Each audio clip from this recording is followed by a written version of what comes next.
South ఇండియాలోని అతి తక్కువ ధరలకి రత్నాలను అందించే ఏకైక సంస్థ 6JVR. కేంద్ర ప్రభుత్వం 2025-26కు సంబంధించిన బడ్జెట్ను ప్రవేశపెట్టింది. రాష్ట్రాల వారీగా చూస్తే బీహార్ పేరు మారుమోగింది అనేటువంటి సంకేతాలు ఎక్కువగా కనిపించాయి. ప్రధానంగా కేంద్రంలో ప్రభుత్వం నిలబడడానికి రెండు రాష్ట్రాలు కీలక పాత్ర పోషించి అందులో బీహార్ ఒకటైతే మరొకటి ఆంధ్రప్రదేశ్. మరి ఆంధ్రప్రదేశ్కి ఒరిగింది ఏమిటి, ఆంధ్రప్రదేశ్కి ఏం చేయబోతున్నారు, అమరావతికి నిధులు ఎంత ఇచ్చారు, అలానే పోలవరం కట్టడానికి డబ్బులు ఇస్తున్నారా లేదా, ఇటువంటి చర్చ ఎక్కువగా జరుగుతుంది. అయితే ఈ బడ్జెట్కి సంబంధించి ఏపీ సీఎం చంద్రబాబు నాయుడు కూడా రియాక్ట్ అయ్యారు. ఆయన ఏం రియాక్ట్ అయ్యారో ఒకసారి చూద్దాం. దేశ ఆర్థిక వ్యవస్థ వెన్నెముక అయిన మధ్యతరగతి ప్రజలకి పన్ను మినహాయింపు గొప్ప పరిణామమని చంద్రబాబు నాయుడు ప్రశంసించారు. అలానే ప్రధాని మోడీ వికసిత భారత్ దార్శనికతకు బడ్జెట్ ప్రతిబింబిస్తుందని చెప్పని ఆయన కామెంట్ చేశారు. దీంతోపాటు మహిళలు, పేదలు, యువత, రైతుల సంక్షేమానికి ప్రాధాన్యం ఇచ్చారు. అలానే దేశానికి సుసంపన్నమైన భవిష్యత్తును వాగ్దానం చేసేటువంటి ఒక బ్లూ ప్రింట్ ఇది అనేటువంటి ప్రశంస చేశారు. ఎందుకు చేశారు అనేటువంటి అంశాన్ని ఒకసారి విశ్లేషించేటువంటి ప్రయత్నం చేద్దాం. ఓవరాల్గా బడ్జెట్లో ఇచ్చినటువంటి అంశాలు ప్రధానమైనటువంటి అభివృద్ధికి సంబంధించినటువంటి మౌలిక రంగాలని 10 విభాగాలుగా విభజించింది. అందులో కీలకమైనటువంటి రంగాల్ని అందులో పెట్టడం, అలానే ఇన్వెస్ట్మెంట్స్కి ఈసారి పెద్ద ఎత్తున ప్రాధాన్యం ఇవ్వడం, రాష్ట్రాలకి కేటాయింపులు అనేటువంటి కేటగిరీ కంటే కూడా భవిష్యత్తుకు సంబంధించినటువంటి పెట్టుబడులపైన ఈసారి కేంద్ర ప్రభుత్వం ఎక్కువ ఫోకస్ పెట్టింది. ఈ నేపథ్యంలో ఆంధ్రప్రదేశ్కి కీలకమైనటువంటి అమరావతి ప్రాజెక్టుకి డబ్బులు రావడానికి ఆస్కారం ఉన్నటువంటి మార్గాలేంటి ఒకసారి పరిశీలించేటువంటి ప్రయత్నం చేద్దాం. ఇప్పటికే ఆంధ్రప్రదేశ్ ప్రభుత్వం ఒక క్లారిటీ ఇచ్చింది. ప్రభుత్వ పక్షాన మాట్లాడిన వారు కానీ, అలానే తెలుగుదేశం పార్టీ ఎంపీలు కానీ ఢిల్లీలో చేసినటువంటి కామెంట్స్ ప్రకారం చూస్తే పోలవరం ప్రాజెక్టుకు మాత్రం ఈ బడ్జెట్లో మరొక 5,000 కోట్ల వరకు కేటాయింపులు జరిగాయి. అలానే ఇప్పటికే కేటాయించి పెండింగ్లో ఉన్నటువంటి గ్రాంట్లకు సంబంధించి కూడా మరొక 5,000 కోట్ల వరకు పోలవరం ప్రాజెక్టుకి రిలీజ్ అయ్యేటువంటి అవకాశం ఉంటుంది. ఇక అమరావతి ప్రాజెక్టుకు సంబంధించి 15,000 కోట్ల రూపాయల రుణాన్ని గత బడ్జెట్లోనే కేంద్ర ప్రభుత్వం ఎష్యూర్ చేసింది.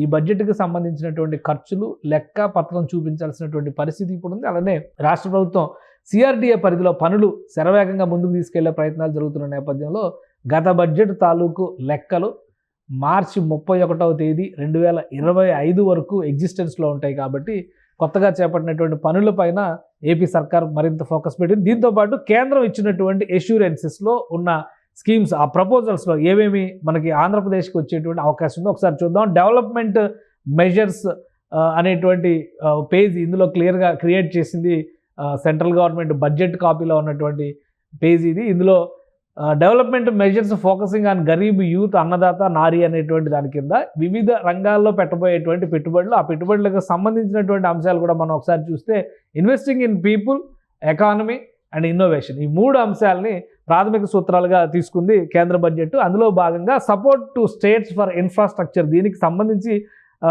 1,50,000 కోట్లు ఇన్వెస్ట్ చేయాలని చెప్పని కేంద్ర ప్రభుత్వం నిర్ణయించింది.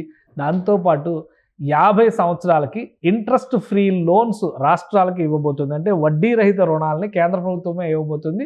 అది కూడా క్యాపిటల్ ఎక్స్పెండిచర్కి సంబంధించి.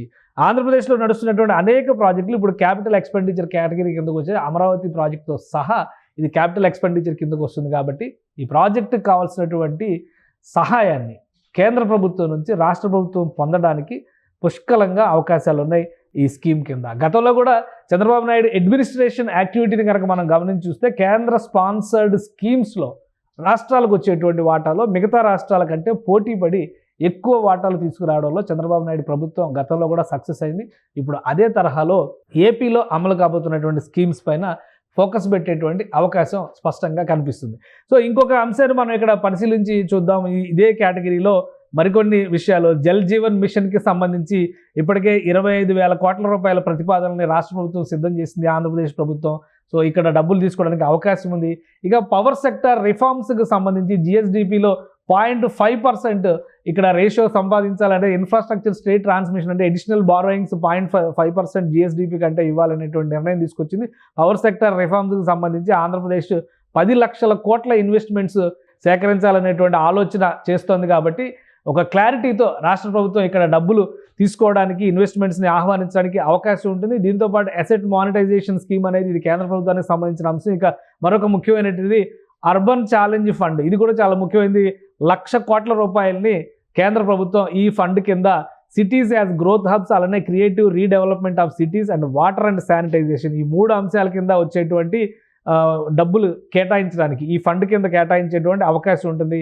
అమరావతి కానీ అలానే సిటీస్ ఆల్రెడీ విజయవాడ, గుంటూరు లాంటి సిటీస్ని మోడర్నైజ్ చేసేటువంటి క్రమంలో కానీ ఇక్కడ ఫండ్స్కి ఎక్కువ అవకాశం తీసుకోవడానికి ఛాన్స్ ఉంది. ఇది ఒక క్లియర్ కట్ ఫండింగ్ వచ్చేటువంటి అవకాశం ఉన్నటువంటి విధానం. దీన్ని ఎట్టి పరిస్థితుల్లో ఆంధ్రప్రదేశ్ ప్రభుత్వం వదిలిపెట్టదు. వీటితో పాటు మరొక 3 ముఖ్యమైనటువంటి అంశాలు ఇక్కడ కనిపిస్తున్నాయి మొత్తం ఈ లిస్టులో. అంటే ఇన్వెస్ట్మెంట్కి సంబంధించి, ఎకానమీ బూస్టింగ్కి సంబంధించినటువంటి లిస్టులో చూస్తే మ్యారిటైమ్ డెవలప్మెంట్ ఫండ్ ఇది 25,000 కోట్ల రూపాయలతో దీన్ని డెవలప్ చేయాలనేటువంటి ఆలోచన చేసింది. ఇది long term financing up to 49 contribution by state government. అంటే స్టేట్ గవర్నమెంట్ ఒక 49% ఇన్వెస్ట్మెంట్ పెడితే, ఇక్కడ మనం ఒక విషయాన్ని గమనించాలి. ఆంధ్రప్రదేశ్కి సంబంధించి 1053 కిలోమీటర్ల సుదీర్ఘమైనటువంటి తీర ప్రాంత రేఖ ఉంది. సో అక్కడ హార్బర్లకు కానీ, ఫిషింగ్ హార్బర్లకు కానీ, అలానే పోర్ట్ల డెవలప్మెంట్కి కానీ మ్యారిటైమ్ డెవలప్మెంట్ ఫండ్ అనే దాన్ని ఉపయోగించుకోవడానికి అవకాశం ఉంటుంది. ఇటీవల చంద్రబాబు నాయుడు ప్రభుత్వం మ్యారిటైమ్ డెవలప్మెంట్కి సంబంధించి, పోర్ట్ ఆపరేషన్కి సంబంధించి కూడా కొన్ని కీలకమైనటువంటి నిర్ణయాలు తీసుకున్న విషయాన్ని మనం గమనించవచ్చు. ఇక మరొక ముఖ్యమైనటువంటి అంశం ఏంటంటే nuclear energy mission Viksit Bharat పేరుతో చిన్న సైజు న్యూక్లియర్ పవర్ ప్లాంట్లు పెట్టాలనేటువంటి నిర్ణయానికి కేంద్ర ప్రభుత్వం వచ్చింది. ఇది కూడా ఏపీ ఉపయోగించుకోవడానికి స్కోప్ ఉండేటువంటి అంశం. ఇక చివరి అంశం మనం చూస్తే ఉడాన్ యోజన. ఈ ఉడాన్ యోజనని రీడిజైన్ చేసింది. Regional connectivity to 120 destinations and carry 4 crore passenger in the next 10 years. ఇది చాలా ముఖ్యమైనటువంటి అంశం. ఆంధ్రప్రదేశ్ ప్రభుత్వం ఇప్పటికే కొత్తగా 7 ఎయిర్పోర్ట్ల ప్రతిపాదనలు చేస్తుంది. 7 చోట్ల కొత్త ఎయిర్పోర్ట్లు కావాలని చెప్పి అంటుంది, ఇంక్లూడింగ్ అమరావతితో పాటు. అమరావతిలో ఒక అంతర్జాతీయ విమానాశ్రయంతో పాటు. సో వీటన్నిటిని కనుక మనం పరిశీలించి చూస్తే ఆల్రెడీ బడ్జెట్లో రాబోయేటువంటి ప్రతిపాదనల పైన ఆంధ్రప్రదేశ్ ప్రభుత్వం ముందుగానే కొంత అప్రమత్తతతో కసరత్తు చేసినటువంటి సంకేతాలు కనిపిస్తున్నాయి.